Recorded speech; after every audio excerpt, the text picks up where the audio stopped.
Señor, tú siempre eres bueno.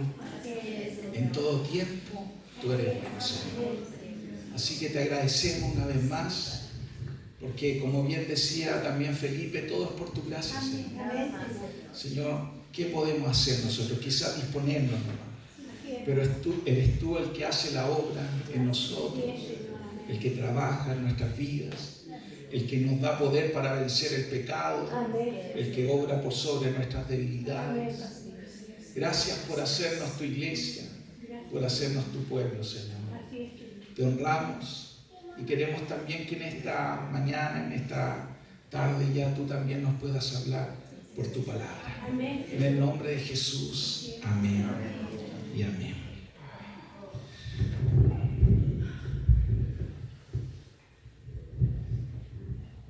Realmente nosotros podemos entender que Dios, no sé, pero no se vaya,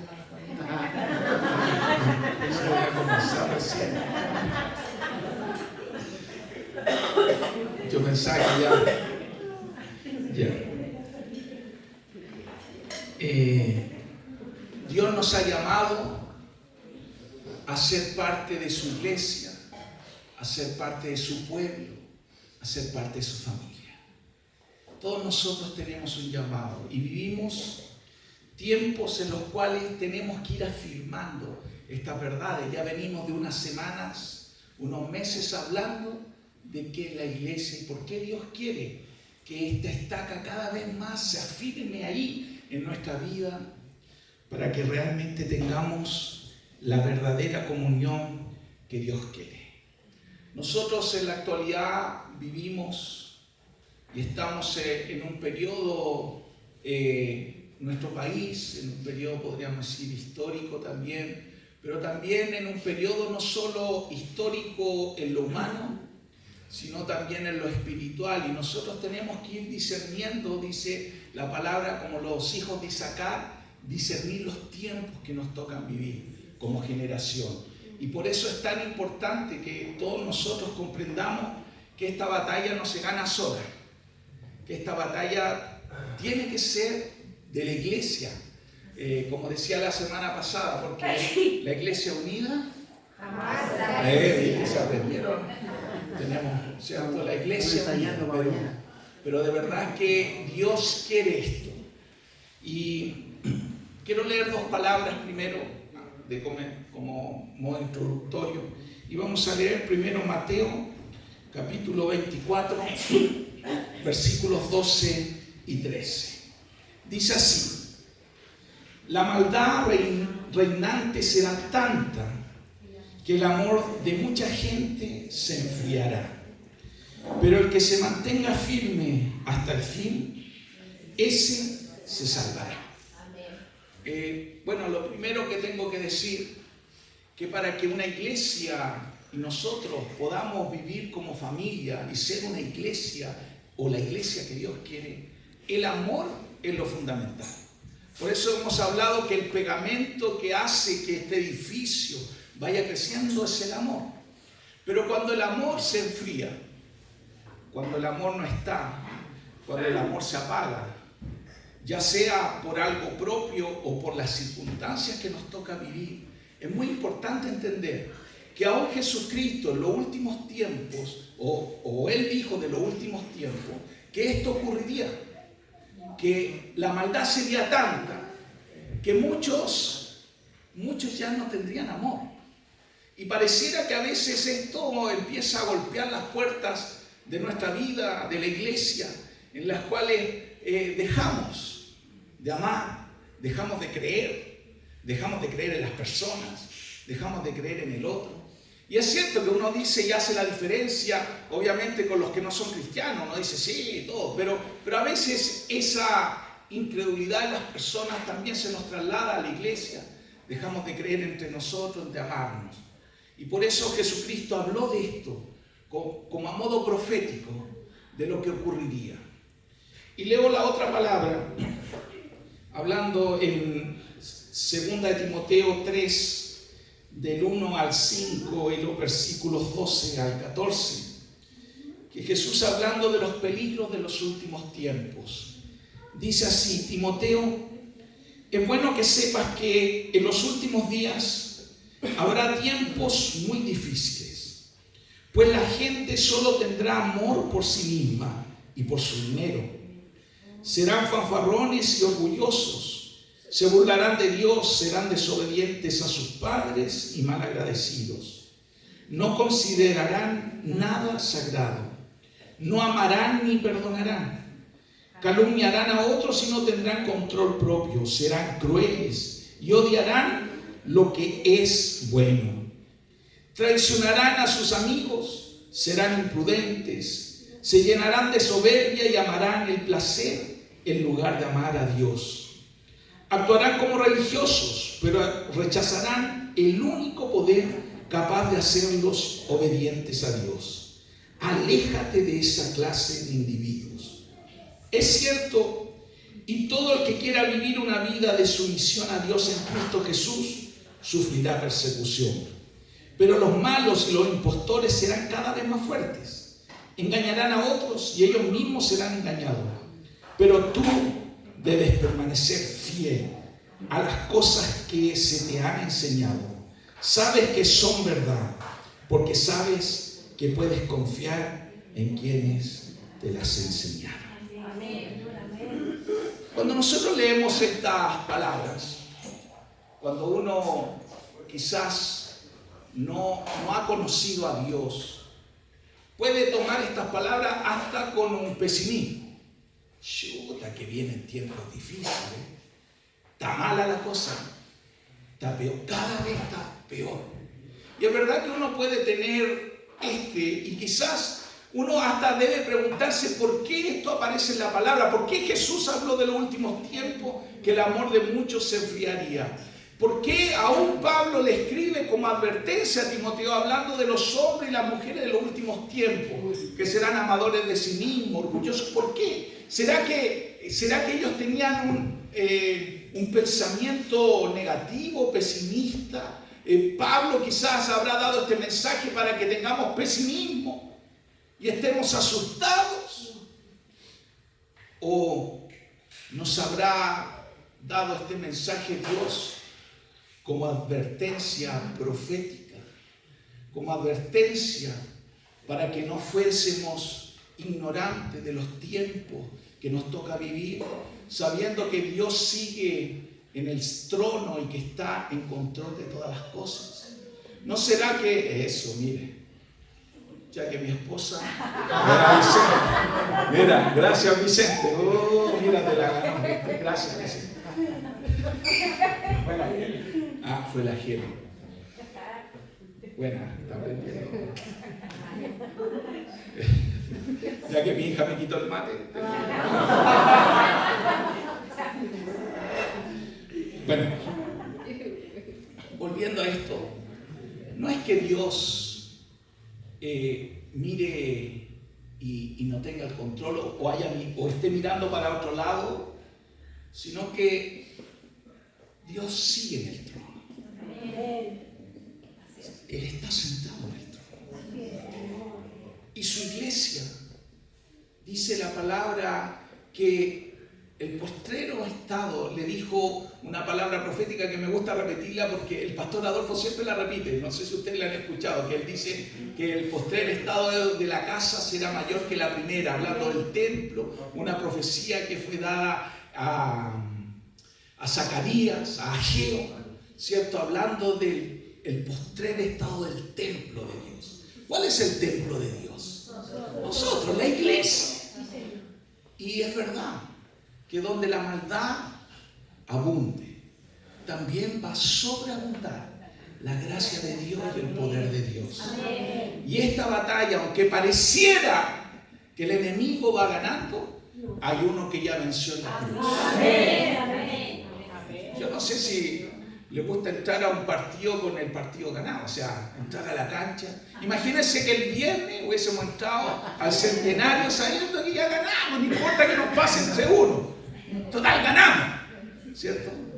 Bueno, parece que aquí no hay muchos futboleros, pero a los que somos futboleros nos duele eso. Pero lo que les quiero decir es que Jesucristo pensó en esto, pero también nos dio una advertencia.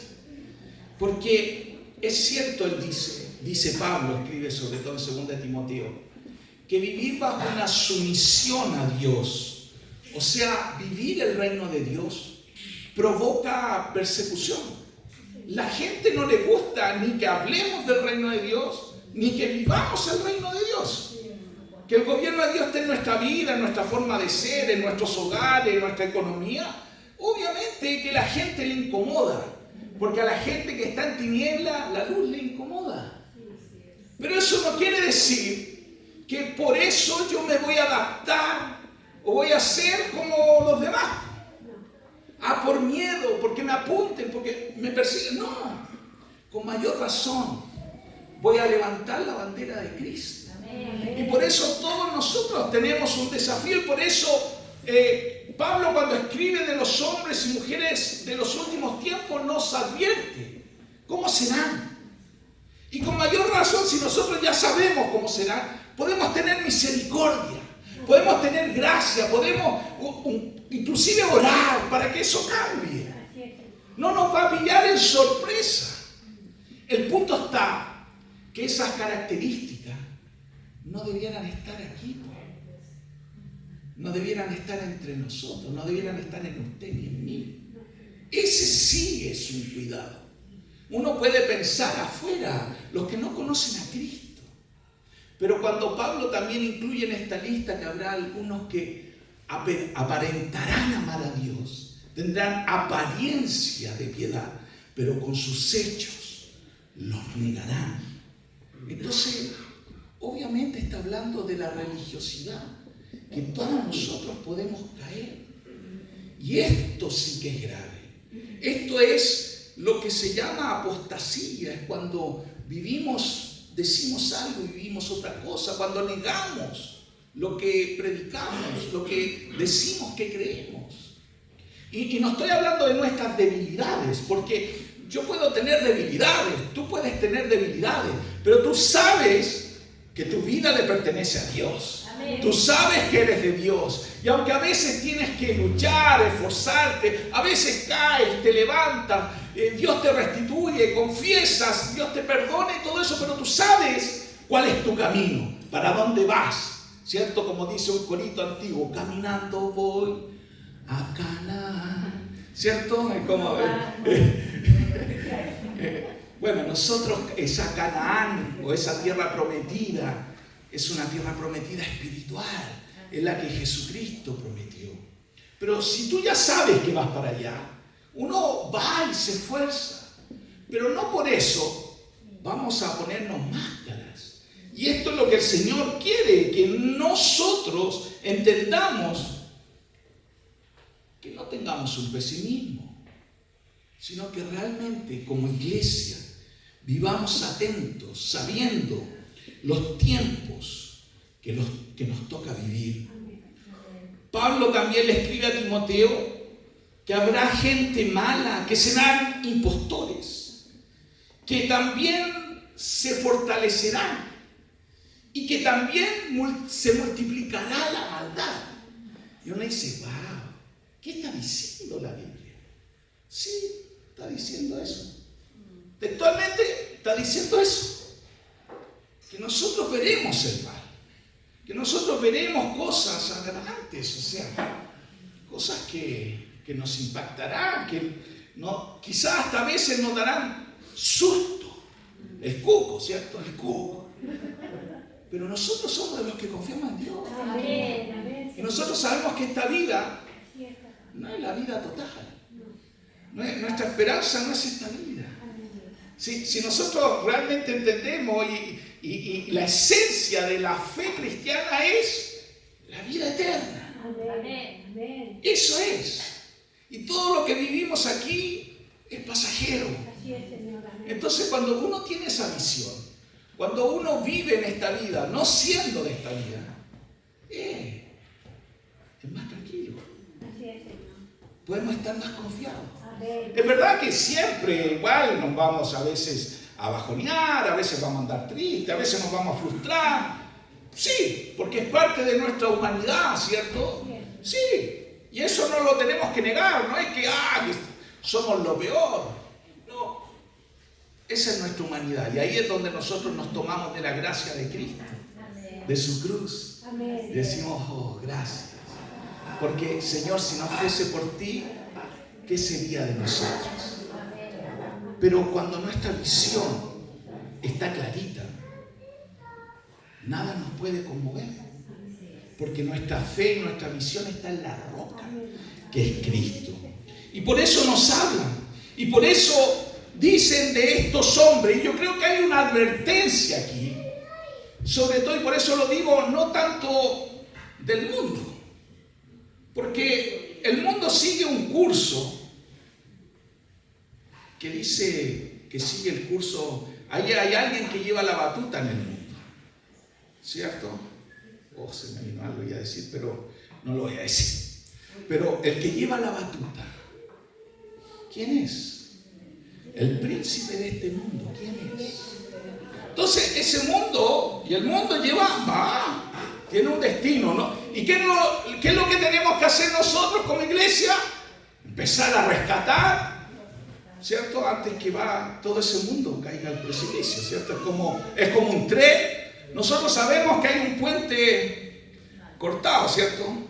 A veces hay algunos que tienen los puentes cortados, pero esto es así como que hay un puente cortado. Y sabemos que ese puente se va a caer, el tren se va a caer. Entonces, ¿qué tenemos que hacer? Ir a avisar, no hay puente. Eso es lo que hacemos los cristianos, no hay puente.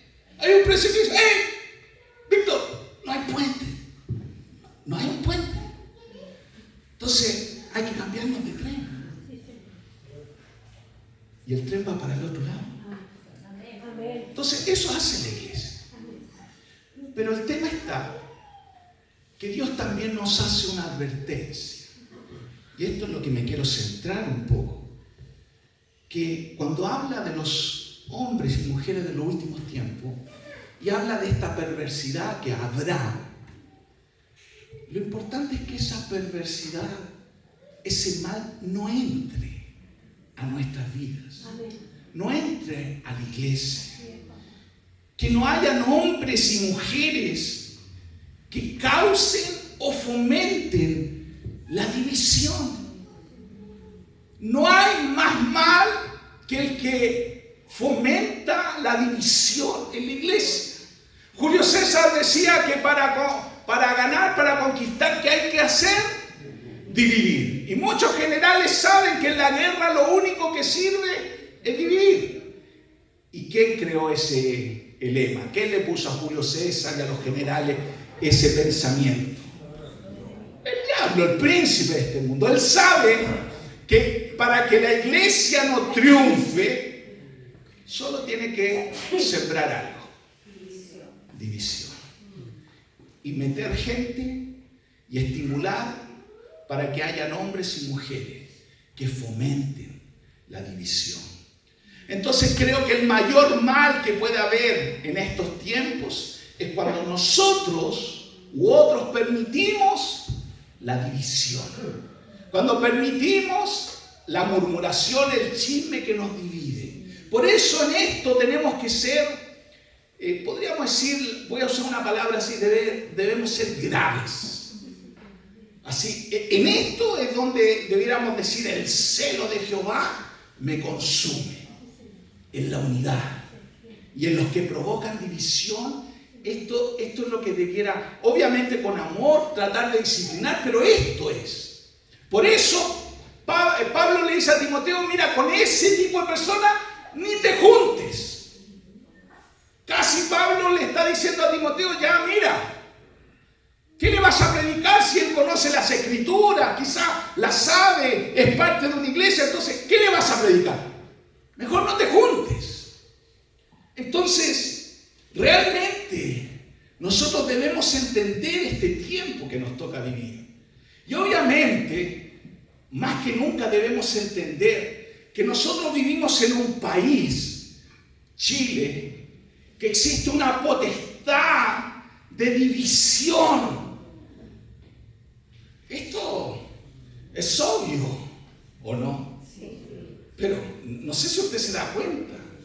Y nosotros como iglesia hemos sido llamados a ser los hombres y las mujeres de paz y de unidad. Por eso la iglesia, aunque podemos tener nuestras opiniones de la historia, pero nosotros no somos de izquierda. Usted dirá, amén. Pero tampoco somos de derecha, pues, hermano. No somos. Y no somos de la centro izquierda ni de la centro derecha o de la centro centro. Nosotros somos del cielo, pues, hermano. Y hemos sido llamados a dar un mensaje de reconciliación y perdón. Como dicen algunos que no hay que perdonar ni olvidar. Pero también somos los que hemos sido llamados a dar un mensaje de restitución, pues. De hablar y decir perdón. Y tenemos que decirlo. Y tenemos que decirlo fuerte, no solo aquí. Tenemos que decirlo a donde nos toque, en la audiencia que nos toque, el escenario que nos toque, el micrófono que nos toque. Decirlo, aunque nos cause problemas. Porque a la gente no le gusta eso. Si usted se junta con uno de izquierda, le va a decir, ¿qué? Soy un momio. Pero si le habla a alguien así como de derecha, soy comunista. El pastor comunista. Pero la verdad, hermanos, ¿qué es la derecha? ¿Qué es la izquierda? De hecho, hasta cuando uno estudia historia, son acontecimientos porque unos se sentaron a la derecha y otros a la izquierda y se les llamó de izquierda y derecha. Es así, pero en nuestra historia, y no me quiero ir a la historia mundial, pero nuestra historia es Chile. Desde nuestros inicios, la división ha estado. Por eso, aún inclusive cuando uno dice, bueno, la reforma protestante, bueno, Lutero nunca quiso hacer una división. Los religiosos lo expulsaron y se creó la división porque los religiosos no quieren la unidad. Quieren la división. Y eso es el mal. Porque uno puede decir, vivimos en un mundo polarizado. Vivimos en un mundo donde hay odio, donde hay rencor. Que los que son de Coinco se van antes.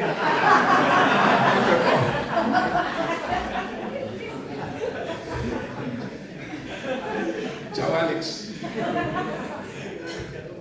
Pero podemos decir que vivimos en un mundo polarizado, pero cuando en la iglesia entra esto, porque la verdad es triste cuando en la política uno empieza a escuchar hasta debates dentro de la iglesia. Y en esto nosotros deberíamos estar todos claritos. Porque en realidad las divisiones son por los modelos económicos. Pero ¿cuál es el mejor modelo? ¿Será el modelo liberal? Bueno, todos nosotros somos parte del consumismo y por eso uno le habla y critica a estos neocomunistas, los nuevos comunistas, que son buenos para consumir también. Entonces, ¿cómo? ¿Cuál es la función? Los que fuimos en esta semana o hemos ido, o los que van a ir a ver Sonidos de Libertad, película realista, triste, que hay mucho de esto. Pero ¿por qué funciona eso? Vivimos en un mundo donde hay consumismo, donde todo se vende, todo se compra, en ejemplo. Entonces, ¿qué es lo mejor? Entonces, es aquí donde nosotros como iglesia no podemos permitir polarizaciones. Nosotros como iglesia realmente tenemos que entender que Dios nos llama. Aunque vivimos en este mundo, no somos de este mundo. Pero tenemos una postura y tenemos que procurar por la gracia de Dios ser lo más parecido a Jesús. Porque si Jesús viviese en este tiempo, usted se ha preguntado eso, yo me lo he preguntado. ¿Qué haría Jesús? Es cierto que marcharía con los obreros que reclaman mejores sueldos, mejores condiciones. Por supuesto que los defendería. Pero también defendería a aquellos que, como por decir en la Revolución Francesa, eran burgueses y fueron todos muertos en la guillotina. También los defendería. Porque así es Jesús. Entonces, estos últimos tiempos que nos tocan vivir son tiempos peligrosos. donde nosotros debemos entender, porque vamos a escuchar noticias mañana, en diciembre tenemos votaciones y todos nosotros tenemos que cumplir deberes. Entonces, ¿qué es lo que es mejor? Es verdad que nosotros tenemos una tendencia a votar sobre todo por los de derecha, por el tema valórico, ¿cierto? Y por eso damos la prioridad y muchas veces hablamos de esto, de votaciones por ellos. Pero no es que tapamos el sol con un dedo, ¿no? Porque en lo social, en la injusticia, no podemos decir, oh, ellos son nuestro salvador, ¿cierto? El rubiecito que quiere ser nuestro presidente no es nuestro salvador. No sé, ¿será lo que Dios quiere? Por eso la iglesia debe ser guiada, porque tenemos una maldición sobre nuestro país, una maldición de división. Pero nosotros no podemos permitir que esa división entre a la iglesia. Por eso, más que nunca, hermanos, debemos ser fieles a la enseñanza de los apóstoles, a la enseñanza de la palabra, a la enseñanza de lo que Jesús nos ha dicho, a la sana doctrina. Debemos volver literalmente a la palabra que sea nuestra guía en todo. Porque cuando salen opiniones, yo puedo dar mi opinión, pero mi opinión es mi opinión, ¿cierto? Tú tienes tu opinión, pero todos nosotros, ¿debajo de qué tenemos que estar alineados? ¿Bajo opiniones? No, bajo la palabra. Y ahí en la palabra, nosotros no podemos discutir. Es que hay interpretaciones distintas. No, hay profecías, por supuesto, que son de interpretación y todo, y hay bastante doctrina. Pero en general la enseñanza de Cristo, la vida que enseñaban los primeros discípulos, no hay mucho que interpretar. Hay que obedecer. Hay que hacer. Por eso, hermanos, creo que es vital seguir levantando los parámetros en tu vida, en tu familia, en tu hogar. Y por supuesto aquí en la iglesia. Dice la palabra del Señor en Proverbios 6, 16 al 19. Hay 6 cosas que el Señor aborrece y 7 que le son detestables. Primero, no dice ahí primero, pero los ojos que se enaltecen. Segundo, la lengua que miente. Tercero, las manos que derraman sangre inocente. La cuarta, el corazón que trama planes perversos. La quinta, los pies que corren a hacer lo malo. La sexta, el testigo falso que propaga mentiras. Y la séptima, el que siembra discordia entre hermanos. Cosas que detesta Jesús. Cosas que no le parecen a Dios, que están en contra. Por eso Dios nos ha llamado y nos ha dado la iglesia. ¿Quién es la iglesia? Nosotros. Individualmente somos la iglesia, pero cuando nos juntamos también somos la iglesia. Y nos ha dado esto a forma de poder no solo resguardarnos, no solo de tener una arquita, una cuevita, sino para fortalecernos. Porque como digo siempre yo, como familia de campo, donde pega uno, pegan todos. A mí me pueden pegar, pero si voy con todos ustedes. Yo cuando ando solo ando así tranquilito, ¿viste? Pero cuando ando con los veteranos, aunque, y el Marco también, que lo veo que anda ahí, pero no sabe nada que lo van a empujar y lo van a dejar solo los chicos. No, hay que, todos juntos. Todos juntos. Yo también ahí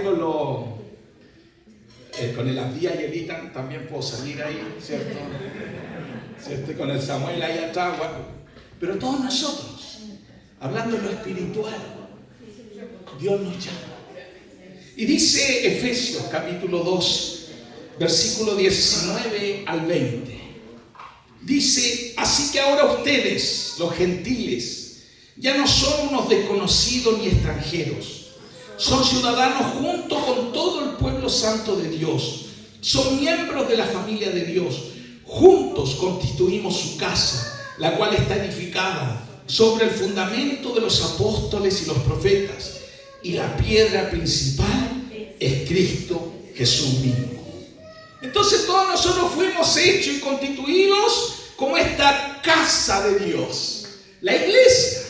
Todos nosotros somos miembros, somos estas piedras vivas que tienen que estar pegadas unas y a otras con amor. Por eso el amor no se puede enfriar. Por eso no podemos permitir que no haya o que haya divisiones entre nosotros, porque entonces el fundamento y lo que construyamos se va a caer, va a ser frágil, va a ser de papel, de cartón. Pero cuando la iglesia está unida, jamás será vencida. Yo pensaba que estaba mal, entonces sí, pero es verdad. Jamás será vencida, porque esto es lo que el Señor quiere, y por eso Dios nos ha hecho su pueblo. Dice que somos todos miembros del pueblo santo de Dios. Somos miembros también de los ángeles. Ya pertenecemos a Dios. Ya no somos gentiles. Ya no somos extranjeros, advenedizos. No somos rechazados. Somos miembros de la familia de Dios. Del cuerpo de Cristo, de su pueblo. Por eso hemos dicho otras veces que el sueño de Dios, cuando pensó en la iglesia, Él pensó en una familia, Él pensó en un pueblo. Por eso hablamos también y decimos que el propósito eterno de Dios es que Dios quiere tener una gran familia de muchos hijos que se parezcan a Jesús. Porque este fue el sueño. No fue el sueño de Pedro, no fue el sueño de Juan, fue el sueño de Cristo. Amén. Cristo el que formó la iglesia. Amén. Y por eso Él, cuando pensó en la iglesia, Él pensó que la soledad ya no estaría. No haya nadie aquí. Sole, no te vayas, no te vayas a decir nada. No, chiste fue, pero donde la soledad no puede estar, que es un enemigo muy malo. La soledad, el individualismo. Por eso en la iglesia, el nosotros debe ser una palabra bien recurrente. No el yo, el nosotros. Por eso los cristianos yo se tienen que ir, no caben dentro de la iglesia. Y por eso una de las cosas personalmente que Dios me ha estado hablando como pastor es porque nosotros, es verdad, la Biblia dice que las decisiones frente a Dios, que aún la salvación es un acto personal, es donde cada uno tiene que tomar una decisión. Pero no es solo eso, porque cuando uno toma una decisión personal, ya deja de ser uno y pasamos a ser parte de un todo. Aunque tenemos una individualidad, aunque Dios nos ha dado dones distintos, pero todos estos dones, todos los miembros conforman el cuerpo. Aunque todos los miembros no son iguales, pero todos conformamos el cuerpo. Por eso habla del cuerpo de Cristo. Y esto es lo que nosotros debemos entender, que solo no podemos, que los lobos solitarios cristianos no existen. Si hay un lobo solitario es porque está fuera del cuerpo, entonces no es parte del cuerpo. No puede, no existe, no hay nada en la Escritura que diga que yo puedo vivir yo y Dios. En la época medieval se crearon los monasterios, donde se pensaba que la única forma de no ser contaminado del mundo es que yo me fuera a un monasterio o a un claustro. Y ahí el mundo no me contaminaría. Pero Jesús, cuando oró en Juan 17, él dijo: Señor, no oro para que los quites del mundo, sino para que los guardes del mal. Dios nos llama a esto. Por eso nosotros debemos entender que cuando Dios pensó en la iglesia, Él pensó ese lugar donde el amor, la unidad existiría donde las necesidades son suplidas, donde la comunidad viviría o es una comunidad viviendo en amor. La iglesia que Dios soñó es aquella iglesia que vive las verdades de Dios, que se manifiestan estas verdades amando. En la práctica no es solo cantando o hablando, se manifiestan amando en la práctica. Es verdad que es lindo cantarle al hermano: mi hermano, eres importante para mí, porque a través de ti Dios puede hablar conmigo. Es lindo eso. Eso casi es una declaración de amor para una novia, un novio, para una esposa, ¿cierto? Pero no basta solo cantar y la práctica. Por eso la iglesia tiene que ser esa iglesia que se manifiesta amando, cubriendo, integrando a todos. La iglesia que procura que cada hermano encuentre su ubicación, su llamado en el cuerpo, y donde todos podamos realizarnos en la vida, encontrar nuestro destino, nuestro propósito. Por eso cuando uno piensa en la iglesia, por eso tenemos que amar la iglesia. Y no digo que esto es la iglesia, nosotros somos parte de la iglesia. La iglesia es algo mucho más grande, la novia de Cristo es en toda la tierra, en muchas naciones, en muchos lugares existe la iglesia. Y tenemos que amarla, porque yo no puedo solo amar al novio, tengo que amar la novia. No puedo solo amar la cabeza y no amar el cuerpo. Dios quiere esto, hermanos. Por eso es tan importante que entendamos que una de las cosas que Dios estableció, por eso fueron las iglesias en casa. ¿Sabía usted? Por eso la primera iglesia se manifestó en grupos pequeños. Porque no bastaba solo con reunirse un día domingo. No bastaba solo con vernos en una reunión de oración o de estudio bíblico. Dios entendía y por eso enseñó a la primera iglesia que nosotros debemos procurar estar el mayor tiempo posible. Por eso, aunque ustedes no lo crean, quizás lo más parecido a lo que Dios quiere es lo que ocurre en Casa Betel. Una comunidad viviendo 24/7. Por eso cuando yo les he dicho a los chicos, los que pueden y logran vivir y conocer a Dios en ese lugar, van mucho más pasos adelantados que muchos de nosotros que no vivimos en comunidad. Que apenas nos aguantamos nosotros mismos, que apenas a veces Nuestra Señora nos aguanta. A algunos les gustaría de, ¡ay! ¿Cuándo se va a ir este viejo, cierto? ¡Ay, ya! Dígalo para usted, no va, pastor. ¿Cierto? Pero Dios quiere esto. Y de verdad que yo les animo a los chicos que cuando uno vive en comunidad, en realidad aparecen todas esas cosas que a veces son feas, que no nos dan gusto, pero que nos hacen crecer, que podemos darnos cuenta y decirle a Dios, cámbianos.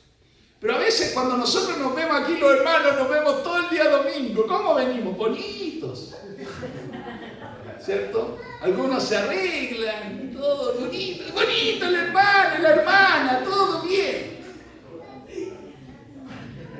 Pero puede ser que en la semana nada bien anduvo. Por eso, cuando Dios estableció la iglesia, la primera iglesia funcionaba en grupos pequeños, las iglesias por casa. Y muchas veces nosotros, y yo lo he explicado hasta en otras ocasiones, estamos acostumbrados a pensar que la iglesia es un edificio, que la iglesia es una construcción. Pero la iglesia no es eso. Porque hoy día estamos aquí, otras veces estamos allá, podemos estar en una plaza, Podemos estar, no sé, en tantos lugares. Y es donde está el pueblo de Dios, es en la iglesia. No es el edificio. Entonces, en la Biblia, ¿cómo describe qué es la iglesia? Bueno, Dios nunca utilizó, en toda la Biblia no aparece hasta que Jesucristo le dice a Pedro, yo ya lo expliqué esto, cuando le dice ya no serás llamado Simón, sino que serás llamado Cefas Pedro, y sobre esta roca yo pondré o edificaré mi iglesia y las puertas del Hades no prevalecerán contra ella. Fue Jesús ahí la primera vez que se pronunció en la Biblia la palabra eclesía. ¿Ya? Y le quiero decir que cuando Dios dijo eso, estaba estableciendo. Y por eso la primera iglesia, ¿cierto?, empezó a funcionar como es la eclesía. No quiero ahora recordar lo que es una eclesía, pero cuando Dios describe o cuando se da una imagen de iglesia, es literalmente una imagen de familia, una imagen de pueblo, una imagen de unidad, de amor, donde, como en una familia, donde existen padres espirituales, madres espirituales, hermanos en Cristo. Por eso es importante que usted no solo sea parte de una iglesia de domingo, sino que usted sea parte de grupos pequeños, comparta, conviva. Porque esto es lo que Dios anhela. Y cuando la iglesia primitiva empezó a practicar esto, no solo de estar reunidos por el templo, sino también por las casas y estar así, Dios en esa unidad también manifestó su gracia, manifestó el milagro que provoca la unidad. Porque no basta, yo ya expliqué la semana pasada, solo estar juntos, sino que tenemos que tener la misma visión. Y dice Hechos 2 del 46 al 47, dice, hablando de esta iglesia, de la iglesia primitiva, de la primera iglesia, diciendo que ellos, bueno, usted puede leer ahí todo después que vino Pentecostés, dice, ellos perseveraban unánimes en el templo día tras día y partiendo el pan casa por casa, participaban de la comida con alegría y con sencillez de corazón, alabando a Dios y teniendo el favor de todo el pueblo. Y el Señor añadía diariamente a la iglesia los que habían de ser salvos. Este es el milagro de la unidad. Y entre paréntesis, si no está lloviendo el próximo domingo, nosotros queremos hacer una invitación para La Rosal, donde viven mis papás, pero donde tenemos un quincho, donde hacíamos las reuniones para la pandemia, ¿se acuerdan? Y la idea es que si es que no llueve y están las condiciones, podamos hacer juegos criollos, podamos pillar. Mi papá tiene 2 gansos que están maravillosos para pillarlos, o en realidad para arrancar de ellos, más que para pillarlos, en realidad para arrancar, porque son súper bravos, ¿eh? Pero podamos tener un tiempo donde simplemente, yo creo que yo voy a mandar un mensaje después por WhatsApp, pero la idea es que usted quizás lo que va a comer en su casa pueda llevarlo. Yo voy a tener harto carbón ahí, solo carbón. No, pero podamos compartir, eso está ya. Pero voy a avisar, porque si está lloviendo, en realidad no es un buen lugar allá, porque la última vez hicimos un rally ahí en los autos, nos quedamos pegados y todo. No está para, si con lluvia no va a estar, pero si no está lloviendo. ¿Y por qué? Porque la idea es como la iglesia primitiva, podamos también comer juntos. Por eso las iglesias en casa tienen que ser así. Tiene que haber enseñanza y tiene que haber comida. Sí. Dice alguna vez, o si no, supongamos los jóvenes nos llevan una delantera en eso, porque sus reuniones, ¿cierto? El viernes tuvieron una reunión con choripán. y viendo el partido. Sí. Pero la iglesia en casa, hermanos, se tienen que dar estas condiciones. La iglesia en casa tiene que haber comunión. Y para que haya comunión tiene que haber unidad y amor. En la comunión es donde todos son integrados por amor. Es donde el afecto es lo principal. Donde el compañerismo, la amistad se debe dar. Donde el ser familia se practica. Y uno puede decir, claro, pero aquí también lo podemos practicar. Sí, pero cuesta más. De hecho, yo a muchos de ustedes, los que llegan después que comenzamos y los que se van antes, ni los veo, ni los saludo, o son saludas, ¿cómo se dice? Protocolares casi, ¿cierto? Pero cuando uno está en un grupo pequeño, en una casa, puede conversar más, puede saber cómo está, podemos orar, podemos saber las necesidades. Por eso es tan importante. Y esto es lo que nos va a ayudar a la maldad del mundo de afuera. ¿Qué nos va a ayudar?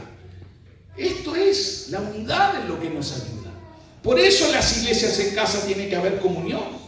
También en las iglesias en casa tiene que haber y hay edificación, donde mediante la palabra se enseña la verdad, donde damos instrucciones, consejos, donde exhortamos, donde también corregimos, donde también alentamos, donde también reprendemos a veces cuando las cosas no están bien, y también donde los que dirigimos o todos unos a otros, donde también con el ejemplo vamos mostrando el camino al Señor.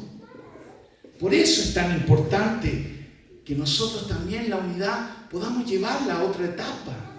Demos pasos de unidad, demos pasos en los tiempos, en ir rompiendo esta inercia del individualismo, esta inercia de estar solos. Y también los grupos en casa tienen que tener un objetivo, y es alcanzar a otros. Él es advertirles que el puente está cortado. Por eso los grupos en casa tienen que haber como meta, como fin, evangelizar a otros. Porque cada discípulo es un obrero del Señor. Somos testigos de Jesucristo, enviados al mundo a anunciar las buenas nuevas, el evangelio del reino de Dios, del gobierno de Dios, y anunciar la salvación que nos trae. Por eso es tan importante. Por eso Jesucristo los mandó de 2 en 2 a predicar. Eso no es una estrategia de los testigos de Jehová. Fue una estrategia de Jesús. Sus primeros discípulos iban de 2 en 2. Porque a donde hay 2 o más reunidos en mi nombre, dijo Jesús, yo estaré en medio de ellos. No es que cuando ando solo Dios no está, pero la gracia, el poder fluye de 2 o más. Por eso es tan importante la iglesia en casa. Entonces, hermanos, concluyendo, vivimos tiempos difíciles, no lo podemos negar. Vivimos tiempos peligrosos. El mundo va cada vez peor. Veremos muchas cosas que nos impactarán, que antes los que somos más mayores no veíamos. Veremos cosas aún porque hoy vivimos en una era de la tecnología donde nada es oculto, donde todo sale a la luz, y veremos muchas cosas, mucho caos, la perversidad de la humanidad. Pero también veremos que la iglesia resplandecerá. La iglesia cada día irá floreciendo. ¿Pero qué iglesia? La iglesia unida. Porque la iglesia unida, sí, pues es verdad, por eso se lo digo y se lo reitero tanto, porque eso no es solo algo, un dicho de los comunistas, es de verdad. La unidad tiene poder. Y por eso, aunque vivimos estos tiempos, nosotros debemos hacer un compromiso frente a Dios. ¿Qué tengo que hacer yo para aportar a la unidad? dice, ¿cómo yo voy a librarme de la división? ¿Cómo voy a poder lograr ser uno con el que no conozco mucho? Bueno, Dios dejó establecido que también las iglesias deben nuclearse, las iglesias por casa, algunos le llaman células, grupos pequeños, como quieran llamarle, ¿cierto?